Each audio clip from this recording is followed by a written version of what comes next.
In this video, we will talk about the tests that are involved in a comprehensive reading assessment.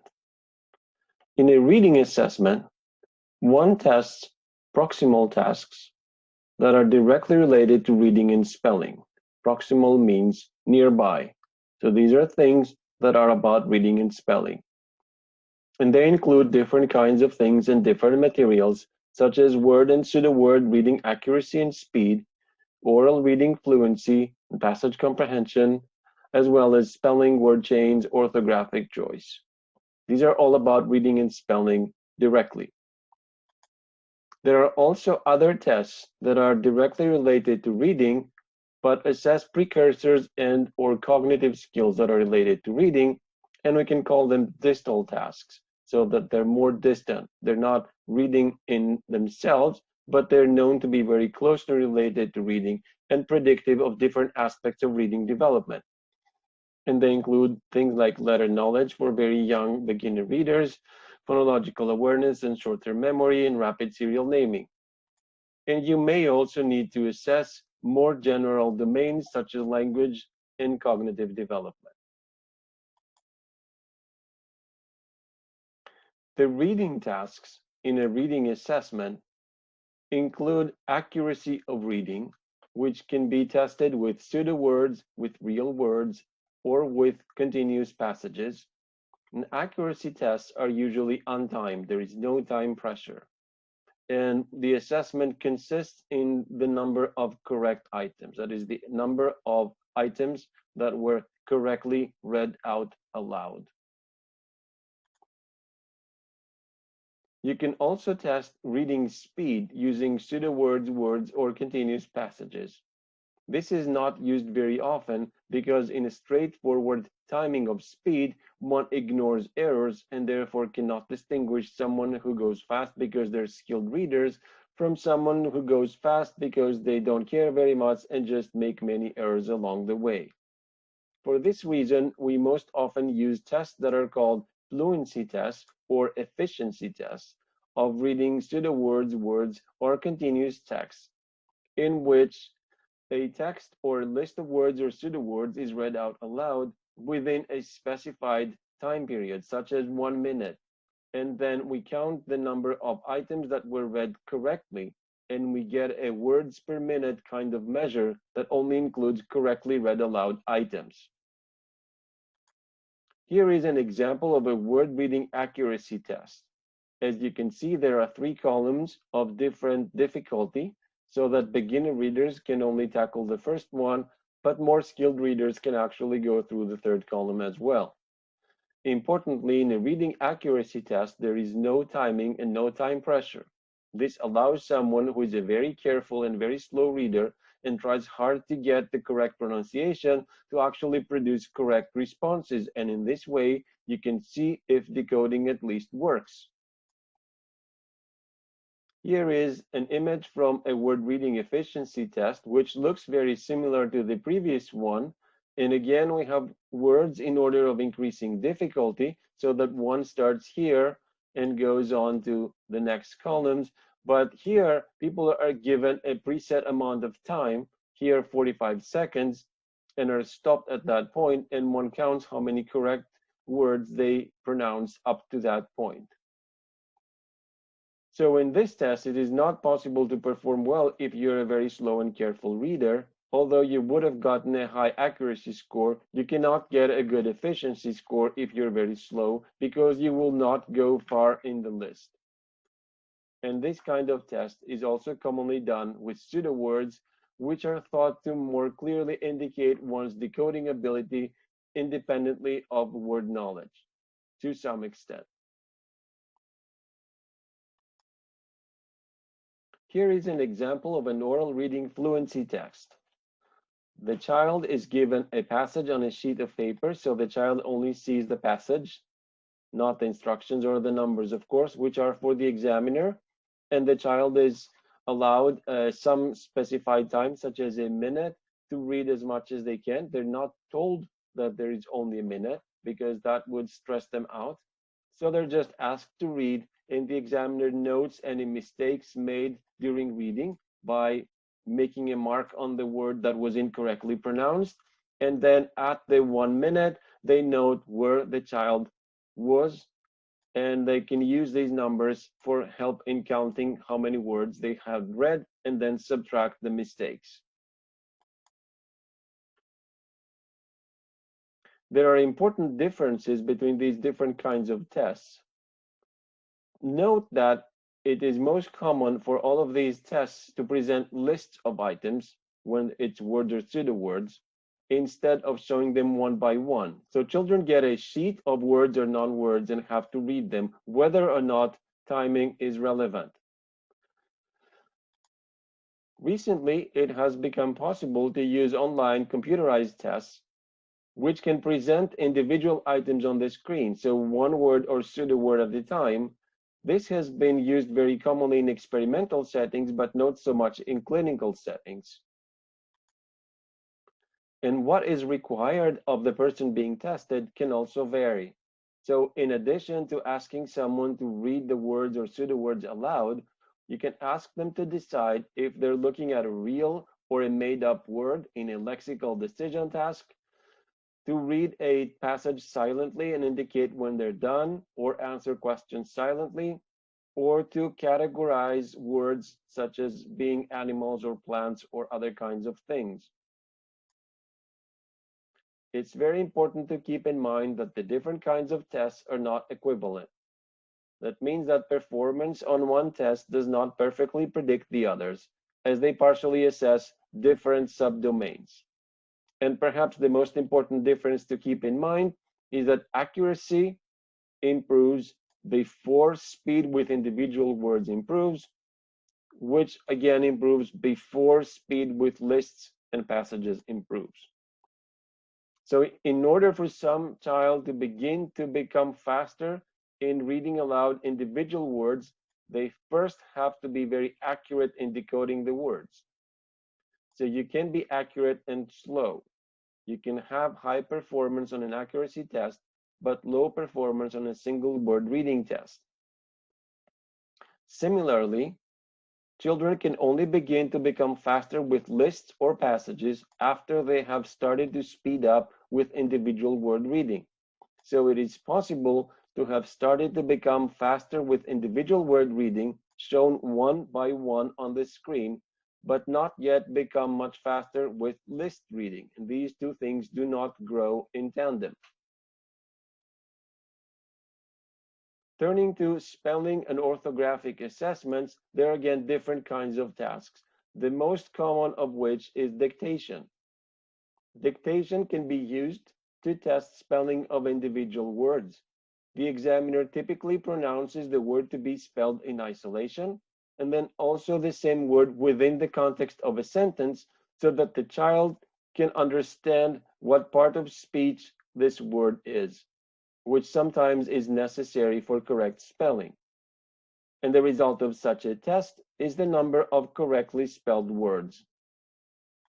It is also possible to dictate a whole passage, in which case it may be necessary to dictate punctuation, such as full stops. There is no time pressure in spelling tasks, so the child essentially determines how fast the task will go by how fast they write down the dictated material. This is true for both lists and passages. In the end, these tests are assessed by counting the number of errors. If they can be individuated, most commonly one just counts the number of correct words, as this is easier and very reliable. Other kinds of tests probing orthographic knowledge are orthographic choice, which involves sets of homophones that the child has to choose from. There are tests of proofreading in which one has to read a text and find the spelling errors, and word chain tests that we will see examples of. Here is a Norwegian test of spelling error detection or proofreading. If you see this text here, you can pause the video and read it and detect some of the errors. There are more not shown here. An orthographic choice test is a test in which you display some items on the screen usually, and the child has to choose which one is correctly spelled. And you can play 2, 3, or 4 items, and the incorrect options can either be complete homophones that are spelled differently or words that are related but violate something. For example, missing this indicator of the right part of speech, or having a single consonant, which also violates the pronunciation of the short vowel. You can have complete homophones that just check recognition of word identity, which means that the person taking the test would have to know by experience which of these is the correct one. And you can have other combinations involving different spelling rules and so on. Word chain tests are tests of several words presented without spaces, and the task is to draw lines to indicate where one word ends and the other one begins. These tests are supposed to test orthographic knowledge and the efficiency in accessing it, and are commonly used because they're very easy to administer even in group settings. So there is no dictation involved, and a lot of children can just draw their lines on sheets of paper in class. Turning to phonological awareness tests, there is a very wide range of tests. One distinction you may want to have in mind is the theoretical distinction between meta and epiphonological. So the meta-phonological, the meta-linguistic level of phonological awareness is full-blown phonological awareness, at which point the child can consciously manipulate phonemes if we're talking about phonemic awareness. In contrast, the epilinguistic level of phonological awareness is incompletely developed phonological awareness, where the child cannot yet consciously manipulate or produce the items, but can notice relevant differences. So, for example, if you ask, which of these starts with a different sound? Mother, house, milk. So the child may not be able to say what the first sound is and may not be able to do anything with that sound, but may still notice that house begins with a different one. So this is a relatively immature level of development for phonological awareness, but this is a common level in preschool, so these tests at this level can be very useful. Subsequently, more demanding tests require the children to actually manipulate the phonemes. For example, what is mother without which is a much more demanding test. This distinction has to do with implicit knowledge or not directly accessible versus explicit knowledge and ability to explicitly manipulate the phonological elements, which actually develops interactively with reading. So full-blown metalinguistic phonological awareness also depends on some reading instruction. Tests of phonological awareness can target syllables or they can target phonemes. So we have syllabic versus phonemic awareness. High performance in tests probing syllabic awareness is possible well before any performance in phonemic awareness is observable. So younger children will do well with syllables first before they're able to do anything with phonemes.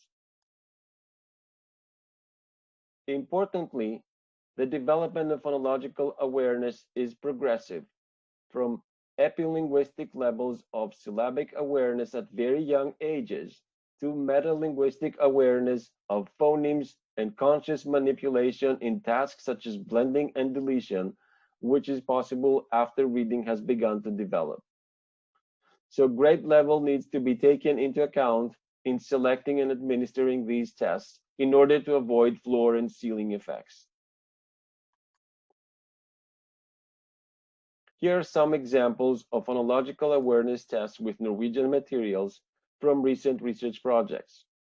So here is a phoneme matching task in which the child is told 3 words and has pictures for these words so that they don't need to tax their memory to remember them.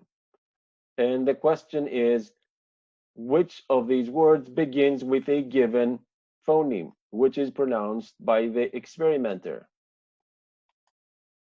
A slightly more demanding test is to ask the child to actually produce the initial phoneme. A more demanding test is to provide the child with a sequence of phonemes spoken by the experimenter or tester and require the child to blend them into a complete word. And an even more demanding test is to require the child to produce a word that results after removing a phoneme. In these cases, the result of the removal is a real word. There are other even more difficult cases where the children are given pseudo words and they have to remove a phoneme, resulting in another pseudo word, which is most demanding because there is no lexical support to remember anything. Another test that is commonly administered in connection with reading assessment is tests of rapid serial naming or rapid automatized naming, usually called just RAM. These tests can use letters or digits or object pictures or colors. And the task here is to say these as rapidly as possible. So the child might be provided with an array of digits like this or other kinds of elements. And the task is to go through this by naming all of them as fast as possible. So here going like 2795372 and so on. And here is a picture test where the child has to name each one of them after you have first established that the child is using the intended words for naming these images. In addition to these tests that are either directly related to reading and spelling or just predictive of reading and spelling, it is common in a comprehensive assessment to need to also check related areas of cognitive and language development, which includes tests of verbal short-term memory, such as digit or non-word spans, verbal working memory, morphological awareness tests, tests of non-verbal cognitive ability, tests of spoken language comprehension, or other tests of language development, such as receptive syntax, as well as tests of vocabulary, the receptive or naming or definitions.